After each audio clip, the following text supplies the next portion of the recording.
ओम नमो भगवते वासुदेवाय। भगवान बृहस्पति देव की पूजा अर्चना के लिए बृहस्पतिवार को व्रत करके बृहस्पतिवार व्रत की कथा का श्रवण करना चाहिए। बृहस्पतिवार का व्रत करने और व्रत कथा सुनने से स्त्री पुरुषों की सभी मनोकामनाएं पूरी होती है। इस व्रत से धन संपत्ति की प्राप्ति होती है, निसंतानों को पुत्र प्राप्ति होती है, परिवार में सुख शांति बनी रहती है, सभी आनंद पूर्वक रहते हैं। इस व्रत में व्रत कथा का श्रवण करने का विशेष महत्व है। अब आइए सुनते हैं बृहस्पतिवार व्रत कथा। प्राचीन समय की बात है। भारत में एक राजा राज्य करता था। वह बड़ा प्रतापी तथा दानी था। वह नित्य प्रति मंदिर में भगवत दर्शन करने जाता था। वह ब्राह्मण और गुरु की सेवा किया करता था। उसके द्वार से कोई भी याचक निराश होकर नहीं लौटता था। वह प्रत्येक गुरुवार को व्रत रखता एवं पूजन करता था। हर दिन गरीबों की सहायता करता था। परंतु यह सब बातें उसकी रानी को अच्छी नहीं लगती थी। वह न तो व्रत करती और न किसी को एक भी पैसा दान में देती थी। वह राजा से भी ऐसा करने को मना किया करती थी। एक समय की बात है। राजा शिकार खेलने वन को चले गए। घर पर रानी और दासी थी। उस समय गुरु बृहस्पति साधु का रूप धारण कर राजा के दरवाजे पर भिक्षा मांगने आए। साधु ने रानी से भिक्षा मांगी तो वह कहने लगी, हे साधु महाराज, मैं इस दान और पुण्य से तंग आ चुकी हूँ। इस कार्य के लिए तो मेरे पति देव ही बहुत हैं। अब आप ऐसी कृपा करें कि सारा धन नष्ट हो जाए तथा मैं आराम से रह सकूं। साधु रूपी बृहस्पति देव ने कहा, हे देवी, तुम बड़ी विचित्र हो। संतान और धन से कोई दुखी नहीं होता है, इसको सभी चाहते हैं। पापी भी पुत्र और धन की इच्छा करता है। अगर तुम्हारे पास धन अधिक है तो भूखे मनुष्यों को भोजन कराओ, प्याऊ लगाओ, ब्राह्मणों को दान दो, धर्मशालाएं बनवाओ, कुआं, तालाब, बावड़ी, बाग, बगीचे आदि का निर्माण कराओ तथा निर्धनों की कुंवारी कन्याओं का विवाह कराओ, साथ ही यज्ञ आदि करो। इस प्रकार के कर्मों से आपके कुल का और आपका नाम परलोक में सार्थक होगा एवं स्वर्ग की प्राप्ति होगी। परंतु रानी साधु की इन बातों से खुश नहीं हुई। उसने कहा, हे साधु महाराज, मुझे ऐसे धन की आवश्यकता नहीं जिसको मैं अन्य लोगों को दान दूं तथा जिसको रखने और संभालने में ही मेरा सारा समय नष्ट हो जाए। साधु ने कहा, हे देवी, यदि तुम्हारी ऐसी इच्छा है तो जैसा मैं तुम्हें बताता हूँ तुम वैसा ही करना। बृहस्पतिवार के दिन घर को गोबर से लिपना, अपने केसों को पीली मिट्टी से धोना, केसों को धोते समय स्नान करना, राजा से कहना वह हजामत करवाए, भोजन में मांस मदिरा खाना, कपड़ा धोबी के यहाँ धुलने देना। इस प्रकार 7 बृहस्पतिवार करने से तुम्हारा धन नष्ट हो जाएगा। यह कहकर साधु महाराज रूपी बृहस्पति देव अंतर ध्यान हो गए। रानी ने साधु के कहने के अनुसार 7 बृहस्पतिवार तक वैसा ही करने का विचार किया। साधु के बताए अनुसार कार्य करते हुए केवल 3 बृहस्पतिवार ही बीते थे कि उसकी समस्त धन संपत्ति नष्ट हो गई। भोजन के लिए दोनों समय परिवार तरसने लगा तथा सांसारिक भोगों से दुखी रहने लगा। तब वह राजा रानी से कहने लगा कि हे रानी, तुम यहाँ पर रहो, मैं दूसरे देश को जाता हूँ, क्योंकि यहाँ पर मुझे सभी मनुष्य जानते हैं, इसलिए मैं यहाँ कोई कार्य नहीं कर सकता। मैं अब परदेश जा रहा हूँ, वहां कोई काम धंधा करूंगा, शायद हमारे भाग्य बदल जाए। ऐसा कहकर राजा परदेश चला गया। वह वहां जंगल से लकड़ी काट कर लाता और शहर में बेचता। इस तरह जीवन व्यतीत करने लगा। इधर राजा के बिना रानी और दासियां दुखी रहने लगी। किसी दिन भोजन मिलता और किसी दिन जल पीकर ही रह जाती। एक समय रानी और दासियों को 7 दिन बिना भोजन के व्यतीत करना पड़ा। तो रानी ने अपने दासी से कहा, हे दासी, यहाँ पास के ही नगर में मेरी बहन रहती है, वह बड़ी धनवान है, तू उसके पास जा और वहां से 5 सेर बेझर मांग कर ले आ, जिससे कुछ समय के लिए गुजर हो जाए। दासी रानी की बहन के पास गई। रानी की बहन उस समय पूजा कर रही थी। बृहस्पतिवार का दिन था। दासी ने रानी की बहन से कहा, हे रानी, मुझे आपकी बहन ने भेजा है, मुझे 5 सेर बेझर दे दो। दासी ने यह बात अनेक बार कही, परंतु रानी की बहन ने कोई उत्तर नहीं दिया, क्योंकि वह उस समय बृहस्पतिवार की कथा सुन रही थी। जब दासी को रानी की बहन से कोई उत्तर नहीं मिला तो वह बहुत दुखी हुई। उसे क्रोध भी आया। वह लौटकर रानी से बोली, हे रानी, आपकी बहन बहुत ही धनी स्त्री है, वह छोटे लोगों से बात भी नहीं करती। मैंने उससे कहा तो उसने कोई उत्तर नहीं दिया। मैं वापस चली आई। रानी बोली, हे दासी, इसमें उसका कोई दोष नहीं है। जब बुरे दिन आते हैं तब कोई सहारा नहीं देता। अच्छे बुरे का पता विपत्ति में ही लगता है। जो ईश्वर की इच्छा होगी वही होगा। यह सब हमारे भाग्य का दोष है। उधर रानी की बहन ने सोचा कि मेरी बहन की दासी आई थी, परंतु मैं उससे नहीं बोली। इससे वह बहुत दुखी हुई होगी। अतः कथा सुन और भगवान विष्णु का पूजन समाप्त कर वह अपनी बहन के घर आई और कहने लगी, हे बहन, मैं बृहस्पतिवार का व्रत कर रही थी। तुम्हारी दासी हमारे घर आई थी, परंतु जब तक कथा होती है तब तक हम लोग न उठते हैं और न बोलते हैं, इसलिए मैं नहीं बोली। कहो दासी क्यों आई थी? रानी बोली, बहन, हमारे घर अनाज नहीं था। वैसे तुमसे कोई बात छिपी नहीं है। इस कारण मैंने दासी को तुम्हारे पास 5 सिर भेजर लेने के लिए भेजा था। रानी की बहन बोली, बहन देखो, बृहस्पति भगवान सबकी मनोकामना पूर्ण करते हैं। देखो, शायद तुम्हारे घर में अनाज रखा हो। यह सुनकर दासी घर के अंदर गई तो वहां उसे एक घड़ा बेझर का भरा मिल गया। उसे बड़ी हैरानी हुई क्योंकि उसने एक एक बर्तन देख लिया था। उसने बाहर आकर रानी को बताया। दासी अपनी रानी से कहने लगी, हे रानी, देखो, वैसे हमको जब अन्न नहीं मिलता तो हम रोज ही व्रत करते हैं। अगर इनसे व्रत की विधि और कथा पूछ ली जाए तो उसे हम भी किया करेंगे। दासी के कहने पर रानी ने अपनी बहन से बृहस्पतिवार व्रत के बारे में पूछा। उसकी बहन ने बताया, हे रानी बहन, बृहस्पतिवार को सूर्योदय से पूर्व उठकर स्नान करके बृहस्पतिवार का व्रत करना चाहिए, लेकिन उस दिन सिर नहीं धोना चाहिए।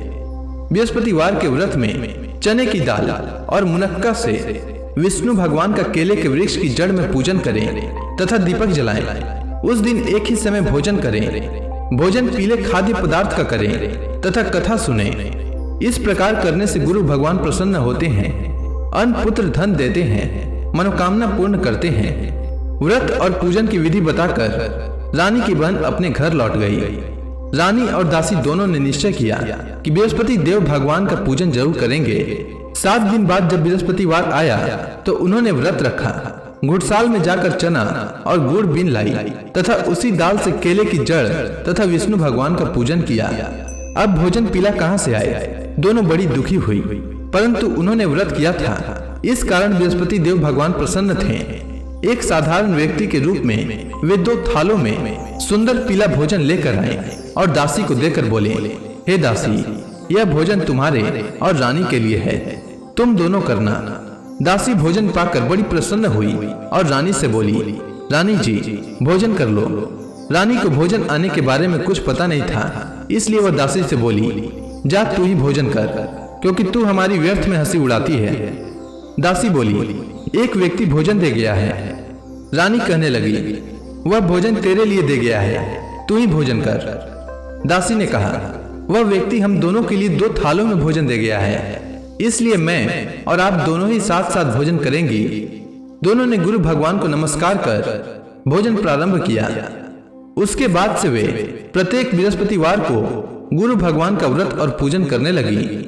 बृहस्पति भगवान की कृपा से उनके पास धन हो गया, परंतु रानी फिर से पहले की ही तरह आलस्य करने लगी।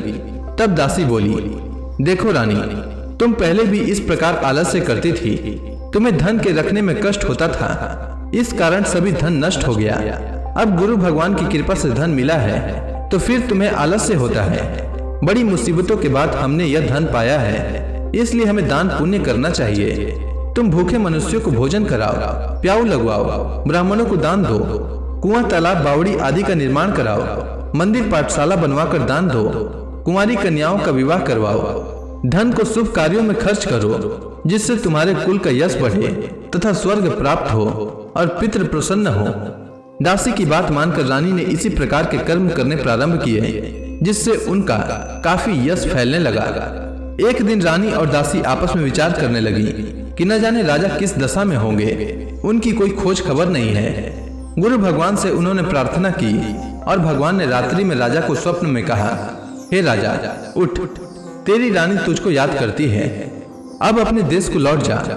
राजा प्रातः काल उठकर जंगल से लकड़ियां काट कर लाने के लिए जंगल की ओर चल पड़ा।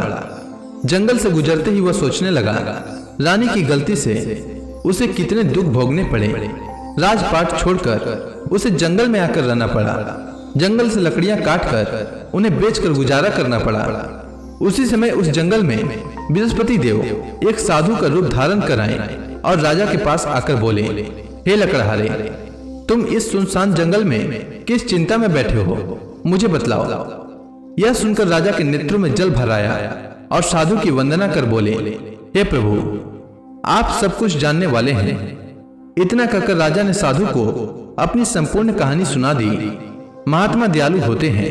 वे राजा से बोले, हे राजा, तुम्हारी पत्नी ने बृहस्पति देव के प्रति अपराध किया था, जिसके कारण तुम्हारी यह दशा हुई है। अब तुम किसी प्रकार की चिंता मत करो, भगवान तुम्हें पहले से अधिक धन देंगे। देखो, तुम्हारी पत्नी ने बृहस्पतिवार का व्रत प्रारंभ कर दिया है।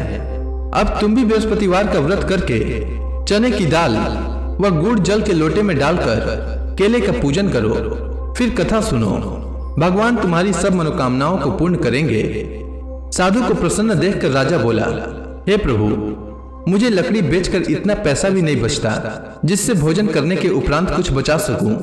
मैंने रात्रि में अपनी रानी को व्याकुल देखा है। मेरे पास कोई साधन नहीं जिससे समाचार जान सकूं।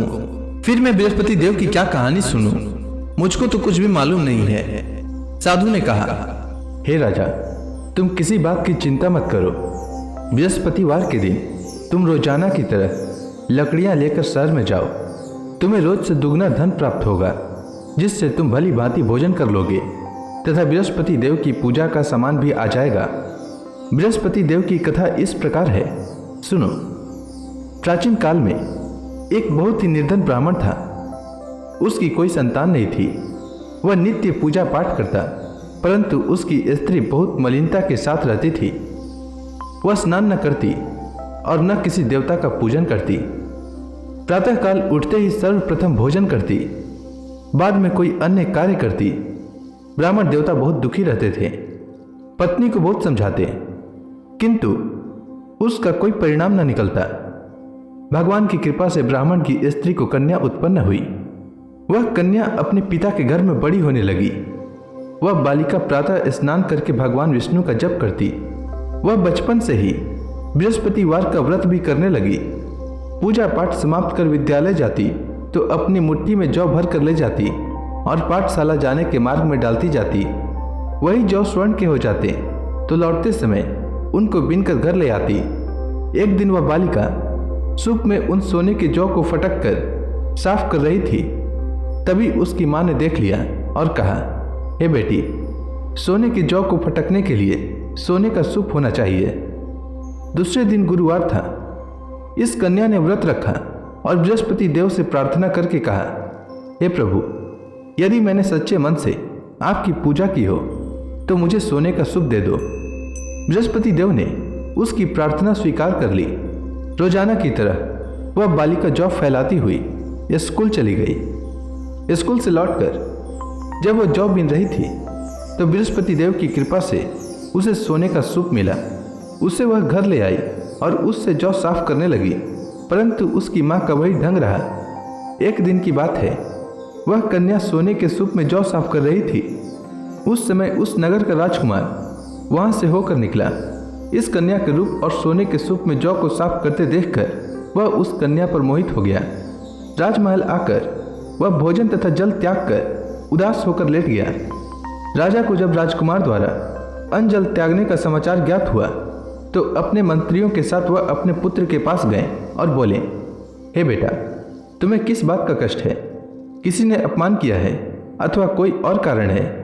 मुझे बताओ, मैं वही करूँगा जिससे तुम्हें प्रसन्नता हो। राजकुमार ने अपने पिता की बातें सुनी तो वह बोला, मुझे आपकी कृपा से किसी बात का दुख नहीं है। किसी ने मेरा अपमान नहीं किया है, परंतु मैं उस लड़की के साथ विवाह करना चाहता हूँ जो सोने के सूप में जौ साफ कर रही थी। यह सुनकर राजा आश्चर्य में पड़ गया और बोला, हे बेटा, इस तरह की कन्या का पता तुम्हें लगाओ। मैं उसके साथ तुम्हारा विवाह अवश्य ही करवा दूंगा। राजकुमार ने राजा को उस लड़की के घर का पता बतलाया। मंत्री उस लड़की के घर गया और राजा का आदेश ब्राह्मण को सुनाया। कुछ ही दिन बाद ब्राह्मण की कन्या का विवाह राजकुमार के साथ संपन्न हो गया। कन्या के घर से जाते ही उस ब्राह्मण देवता के घर में पहले की भांति गरीबी का निवास हो गया। अब भोजन के लिए भी अन्न बड़ी मुश्किल से मिलता था। एक दिन दुखी होकर ब्राह्मण अपनी पुत्री से मिलने गया। बेटी ने पिता की दुख की अवस्था को देखा और अपनी माँ का समाचार पूछा। ब्राह्मण ने सभी हाल कहा। कन्या ने बहुत सा धन देकर अपने पिता को विदा कर दिया। इस तरह ब्राह्मण का कुछ समय सुखपूर्वक व्यतीत हुआ, लेकिन कुछ दिन बाद फिर वही हाल हो गया। ब्राह्मण फिर अपनी कन्या के यहाँ गया और सभी हाल कहा तो पुत्री बोली, हे पिताजी, आप माता जी को यहाँ लिवा लाओ, मैं उन्हें वह विधि बता दूंगी जिससे गरीबी दूर हो जाए। ब्राह्मण देवता अपनी स्त्री को साथ लेकर अपनी पुत्री के पास राजमहल पहुँचे तो पुत्री अपनी माँ को समझाने लगी, हे माँ, तुम प्रातःकाल उठकर प्रथम स्नान आदि करके विष्णु भगवान का पूजन करो तो सब दरिद्रता दूर हो जाएगी। परंतु उसकी माँ ने उसकी एक बात नहीं मानी। वह प्रातःकाल उठकर अपनी पुत्री का बचा जूठन खा लेती थी। एक दिन उसकी पुत्री को बहुत गुस्सा आया। उसने एक रात एक कोठरी से सारा सामान निकाल दिया और अपनी माँ को उसमें बंद कर दिया। प्रातः उसमें से उसे निकाला तो स्नान आदि करा के पूजा पाठ करवाया तो उसकी माँ की बुद्धि ठीक हो गई। इसके बाद वह नियम से पूजा पाठ करती और प्रत्येक बृहस्पतिवार को व्रत रखने लगी। इस व्रत के प्रभाव से उसकी माँ भी बहुत धनवान हो गई और बृहस्पति देवता के प्रभाव से स्वर्ग को गई। वह ब्राह्मण भी सुखपूर्वक इस लोक का सुख भोग कर स्वर्ग को प्राप्त हुआ। इस तरह कहानी कहकर साधु देवता वहां से लोप हो गए। धीरे धीरे समय व्यतीत होने पर फिर बृहस्पतिवार का दिन आया। राजा जंगल से लकड़ी काटकर किसी शहर में बेचने गया। उसे उस दिन और दिनों से अधिक धन मिला। राजा ने चना गुड़ आदि लाकर बृहस्पतिवार का व्रत किया। उस दिन से उसके सभी क्लेश दूर हो गए। परंतु जब अगला गुरुवार का दिन आया तो वह बृहस्पतिवार का व्रत करना भूल गया। इस कारण बृहस्पति भगवान नाराज हो गए। उस दिन उस नगर के राजा ने विशाल यज्ञ का आयोजन किया तथा अपने समस्त राज्य में घोषणा करवा दी कि कोई भी मनुष्य अपने घर में भोजन न बनाए तथा आग भी न जलाए। समस्त लोग मेरे यहाँ भोजन करने आवे। इस आज्ञा को जो न मानेगा उसको फांसी की सजा दी जाएगी। राजा की आज्ञानुसार राज्य के सभी वासी राजा के भोज में सम्मिलित हुए, लेकिन लकड़हारा कुछ देर से पहुंचा, इसलिए राजा उसको अपने साथ महल में ले गए। जब राजा लकड़हारे को भोजन करा रहे थे तो रानी की दृष्टि उस खुटी पर पड़ी जिस पर उसका हार लटका हुआ था। उसे हार खुटी पर लटका दिखाई नहीं दिया। रानी को निश्चय हो गया कि मेरा हार इसी लकड़हारे ने चुरा लिया है। उसी समय सैनिक बुलवाकर उसको जेल में डलवा दिया। जब लकड़हारा जेल खाने में गया तो बहुत दुखी होकर विचार करने लगा कि न जाने कौन से पूर्व जन्म के कर्म से मुझे यह दुख प्राप्त हुआ है, और उसी साधु को याद करने लगा जो जंगल में मिला था। तत्काल बृहस्पति देव साधु के रूप में प्रकट हो गए और उसकी दशा को देखकर कहने लगे, अरे मूर्ख, तूने बृहस्पति देवता की कथा नहीं कही, इसी कारण तुझे दुख प्राप्त हुआ है। अब चिंता मत कर। बृहस्पतिवार के दिन जेल खाने के दरवाजे पर 4 पैसे पड़े मिलेंगे। उनसे तू बृहस्पति देव की पूजा करना तो तेरे सभी कष्ट दूर हो जाएंगे। अगले बृहस्पतिवार उसे जेल के द्वार पर 4 पैसे मिले। राजा ने पूजा का सामान मंगवाकर कथा कही और प्रसाद बांटा। उसी रात्रि को बृहस्पति देव ने उस नगर के राजा को स्वप्न में कहा, हे राजा, तूने जिस आदमी को जेल खाने में बंद कर दिया है वह निर्दोष है, वह राजा है, उसे छोड़ देना। रानी का हार उसी खुटी पर लटका हुआ है। अगर तू ऐसा नहीं करेगा तो मैं तेरे राज्य को नष्ट कर दूंगा। राजा प्रातःकाल उठा और खुटी पर हार टंगा देखकर लकड़हारे को बुलाकर क्षमा मांगी तथा राजा के योग्य सुंदर वस्त्र आभूषण भेंट कर उसे विदा किया। गुरुदेव की आज्ञानुसार राजा अपने नगर को चल दिया। राजा जब नगर के निकट पहुंचा तो उसे बड़ा ही आश्चर्य हुआ। नगर में पहले से अधिक बाग, तालाब और कुएं तथा बहुत सी धर्मशालाएं, मंदिर आदि बने हुए थे। राजा ने पूछा कि यह किसका बाग और धर्मशाला है। तब नगर के सब लोग कहने लगे कि यह सब रानी और दासी द्वारा बनाए गए हैं। राजा को आश्चर्य हुआ और गुस्सा भी आया। जब रानी ने खबर सुनी कि राजा आ रहे हैं तो उसने अपनी दासी से कहा, हे दासी, देख, राजा हमको कितनी बुरी हालत में छोड़ गए थे। वह हमारी ऐसी हालत देखकर लौट न जाएं, इसलिए तू दरवाजे पर खड़ी हो जा। रानी की आज्ञा अनुसार दासी दरवाजे पर खड़ी हो गई। जब राजा आए तो उन्हें अपने साथ महल में लिवा लाई। तब राजा ने क्रोध करके अपनी तलवार निकाली और पूछने लगा, बताओ, यह धन तुम्हें कैसे प्राप्त हुआ है? तब रानी ने बताया, हमें यह सब धन बृहस्पति देव के व्रत के प्रभाव से प्राप्त हुआ है। राजा ने तब निश्चय किया कि 7 रोज बाद तो सभी बृहस्पति देव का पूजन करते हैं, परंतु मैं रोजाना दिन में 3 बार कथा कहा करूंगा तथा रोज व्रत किया करूंगा। अब हर समय राजा के दुपट्टे में चने की दाल बंधी रहती तथा दिन में 3 बार कथा कहता। एक रोज राजा ने विचार किया कि चलो अपनी बहन के यहाँ हो आवे। इस तरह का निश्चय कर राजा घोड़े पर सवार हो अपनी बहन के यहाँ चल दिया। मार्ग में उसने देखा कि कुछ आदमी एक मुर्दे को लिए जा रहे हैं। उन्हें रोककर राजा कहने लगा, अरे भाइयों, मेरी बृहस्पतिवार की कथा सुन लो। वे बोले, लो, हमारा तो आदमी मर गया है, इसको अपनी कथा की पड़ी है। परंतु कुछ आदमी बोले, अच्छा कहो, हम तुम्हारी कथा भी सुनेंगे। राजा ने दाल निकाली और कथा कहनी शुरू कर दी। जब कथा आधी हुई तो मुर्दा हिलने लगा और जब कथा समाप्त हुई तो राम राम करते हुए वह मुर्दा खड़ा हो गया। राजा आगे बढ़ा। उसे चलते चलते शाम हो गई। आगे मार्ग में उसे एक किसान खेत में हल चलाता मिला। राजा उससे बोला, अरे भैया, तुम मेरी बृहस्पतिवार की कथा सुन लो। किसान बोला, जब तक मैं तेरी कथा सुनूंगा तब तक 4 हरया जोत लूंगा। जा अपनी कथा किसी और को सुनाना। राजा आगे चलने लगा। राजा के हटते ही बैल पछाड़ खाकर गिर गए तथा किसान के पेट में बहुत जोर से दर्द होने लगा। उसी समय किसान की पत्नी रोटी लेकर आई। उसने जब यह देखा तो सब हाल पूछा।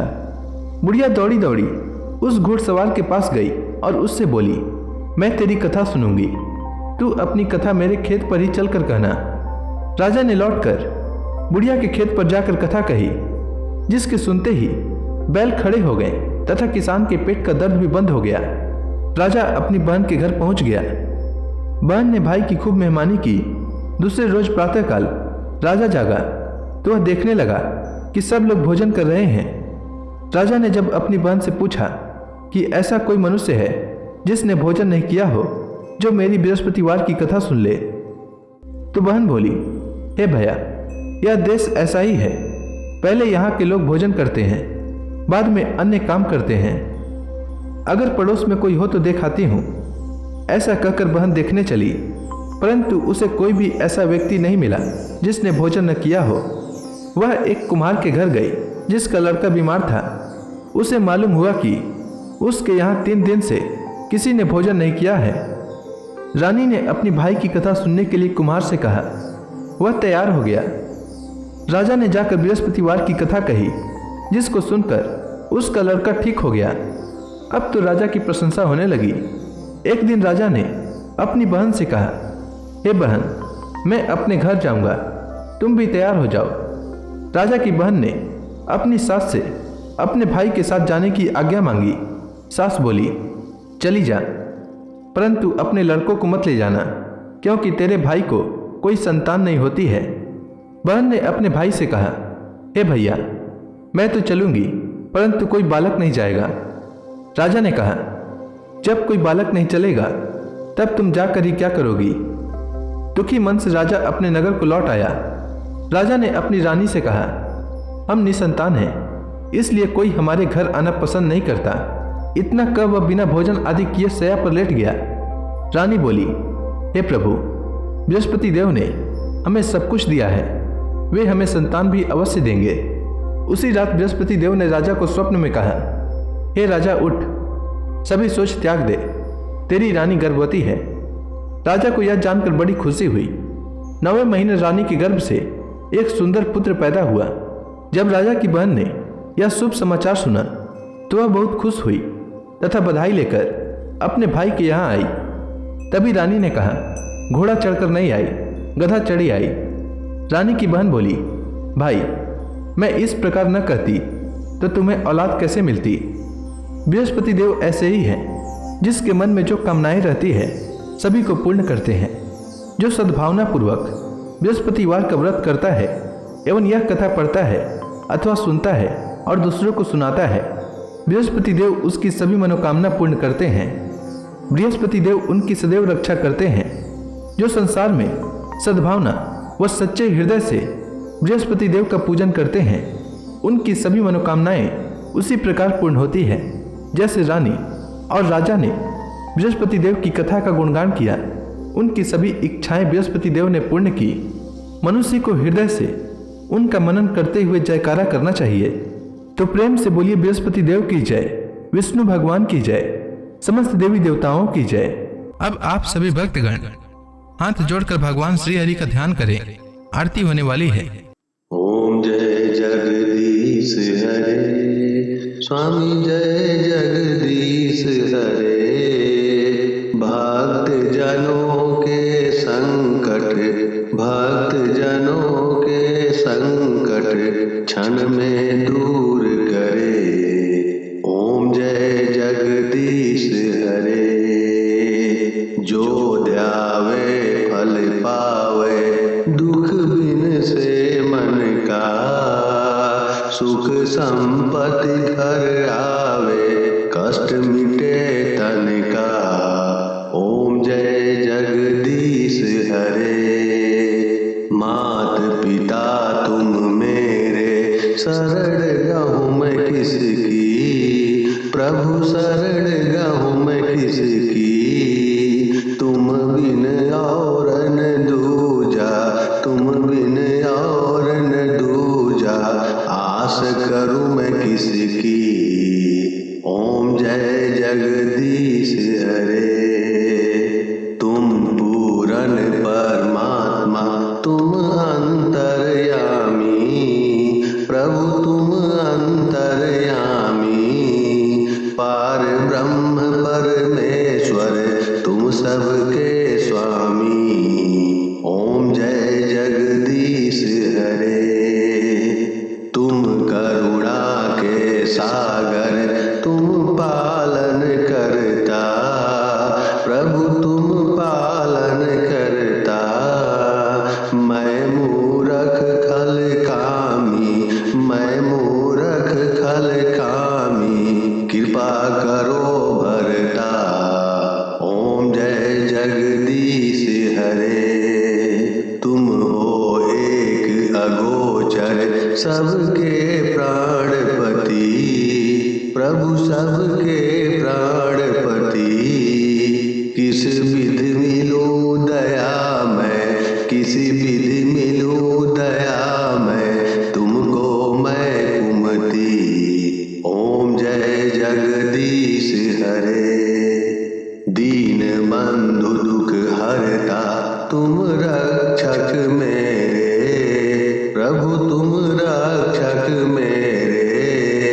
अपने हाथ उठाओ, अपने हाथ उठाओ, द्वार पड़ा तेरे। ओम जय जगदीश हरे।